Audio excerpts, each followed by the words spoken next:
Dear friend, in the quiet flow of time, it is often the seemingly accidental moments, the smallest events, that silently open a new path in our lives.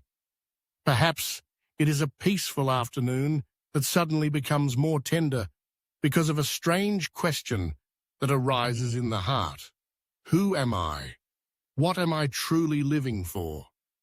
Amidst happiness and suffering, within the endless cycles of work, ambition, and relationships, is there anything truly lasting, or is it all just like passing rain, leaving behind shimmering puddles and a nameless emptiness? Today, I want to tell you a story about someone who once lived in the absolute fullness of worldly life, and yet, just by touching the reality of suffering once, chose to walk a path of liberation, not only for himself, but to leave a light for countless others to follow. It is the story of Prince Siddhartha, who would later be known across the world as the Buddha, the Awakened One. Before becoming enlightened, Siddhartha was a young man like many others, full of youth, dreams, family bonds, and possessing everything that anyone could possibly desire. Born in the royal palace of Kapilavastu, a place of power and wealth, he was raised under the protective care of King Shuddhodana and Queen Maya. Each day, he enjoyed luxuries that ordinary people could not even imagine: lush gardens all year round, silken robes, sweet music, and a loving wife, Princess Yasodhara, along with their little son, Rahula. And yet, that happiness could not soothe the restless stirrings of his sensitive heart. One day, leaving the palace for a ride outside the city walls, Siddhartha witnessed three scenes he had never seen before. An old man, bent over, trembling with effort to walk. A sick man, groaning in pain, and a lifeless corpse being carried to its resting place by grieving loved ones. These images pierced through his heart like arrows, shattering the velvet curtain that had long obscured the harsh realities of human life. From that moment on, a question burned constantly in his mind. All beings must grow old, fall ill, and die. No one can escape. So what is the meaning of life? Is there a path that leads beyond this suffering? Though the king tried every means to hold him back, offering pleasures, honors, and wealth, Siddhartha's heart remained restless. He clearly saw that everything in life was fragile, fleeting, and impermanent. Power, wealth, love, none of it could be held forever. All would eventually be swept away by the tide of impermanence. One misty moonlit night, while the palace lay in deep sleep, Siddhartha quietly said farewell to his parents, his wife, and his son. He put on a simple robe, shaved his head, walked barefoot, and left the golden palace behind. Not out of despair, not to run away, but out of deep compassion for the suffering of all beings. He left to understand the roots of suffering, to seek a path of liberation, not only for himself, but for all those still lost and hurting in the world. The journey was not an easy one. Siddhartha wandered far and wide, spending many years diligently studying under renowned spiritual teachers of his time. He practiced extreme asceticism by the banks of the Niranjana River, fasting, denying himself food and water, meditating until his body was reduced to skin and bones. On some days, he consumed nothing but a single sesame seed, a grain of rice, or a sip of river water. His breath grew faint, his strength depleted, yet the ultimate answer still eluded his mind. It was in the depths of hardship that Siddhartha realized torturing the body through self-mortification could not lead to wisdom or liberation. Just as indulgence in sensual pleasures only clouds the mind and binds one to illusion, self-denial to the point of exhaustion also leads nowhere. There had to be another way, a middle way, a path that neither punishes the body nor succumbs to worldly temptations, a path that allows one to live with awareness, balance, and clarity. Back in the present, on a gentle morning, with mist still lingering over the fields, young Rahula and his teacher, now a humble mendicant, continued their journey across the Indian countryside. They arrived at a small village where thatched rooftops sent smoke curling into the twilight and children's laughter echoed through the narrow paths. There, they met an elderly man named Sundara, a farmer who had spent his life tending to the land, yet had once heard of Siddhartha when the young prince had first renounced the world. Now, meeting again the ascetic he had once glimpsed, now a teacher revered by many, Sundara could not hide his emotion.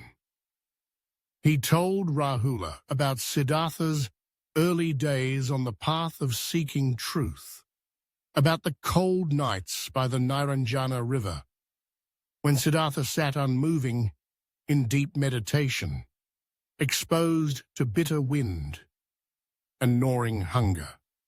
He spoke of the quiet reverence villagers held for the ascetic even then, when Siddhartha had neither fame nor wealth, only a calm presence and silent strength.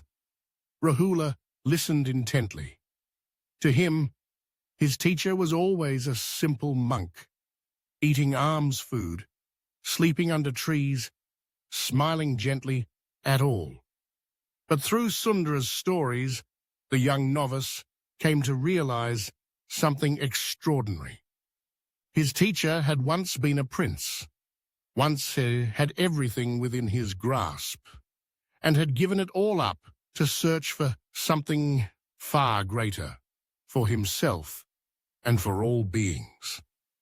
That night, under the light of the full moon, reflecting on the river, the two sat in silent meditation.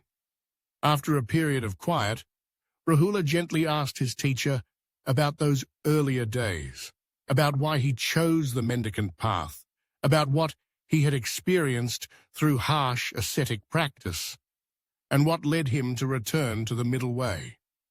Siddhartha replied, his voice soft as the wind, "For a long time, I believed that the deeper the suffering, the greater the wisdom. But then I saw that a weakened body only made the mind rigid, unable to see clearly. On the other hand, indulgence in pleasure leads to distraction and restlessness.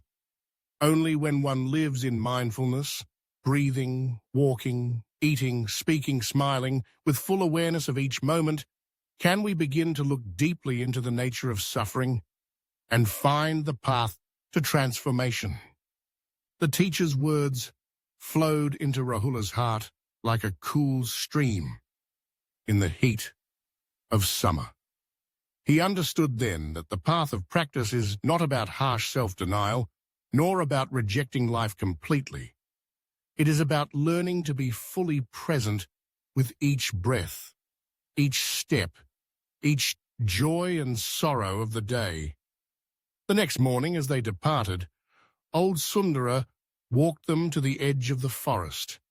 His eyes shone with reverence and gratitude. The villagers stood quietly, watching the two humble monks disappear into the green woods. And in their hearts, the story of a prince who gave up everything to seek liberation echoed like a beautiful melody, one that continues to inspire generations. Dear friend, that story may seem like it belongs to a long-gone spiritual figure, a legend buried in time. But in truth, it holds a living message for each of us today. because all of us, sooner or later, will face suffering. And with it, the questions. What is the meaning of life? Why is there pain? Can anything truly last? Siddhartha did not run from suffering. He did not seek distraction in fleeting pleasures. He did not close his heart to the pain of the world. He walked directly into it, looked deeply, lived honestly, and stayed present with each moment. From there, wisdom bloomed like a lotus, rising from the mud, yet pure and fragrant. We can do the same.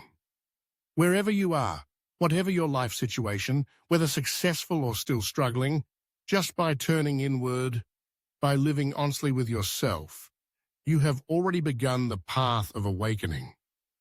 You don't need to do anything grand or heroic.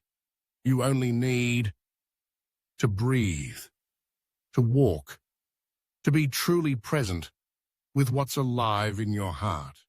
And in that moment, the path the Buddha once walked becomes your own. If this story brought stillness to your heart, if it helped you sense a small light or moment of clarity, please hold it gently within. Sometimes, a single moment of mindfulness can shift the course of an entire life. If you'd like to continue walking this path, learning and practicing to live more deeply, you're warmly invited to join the next sharings here on Mindful Sanctuary. Thank you for listening. May your day be peaceful, clear, and filled with presence in every breath and every small moment of this precious life, because happiness is not far away.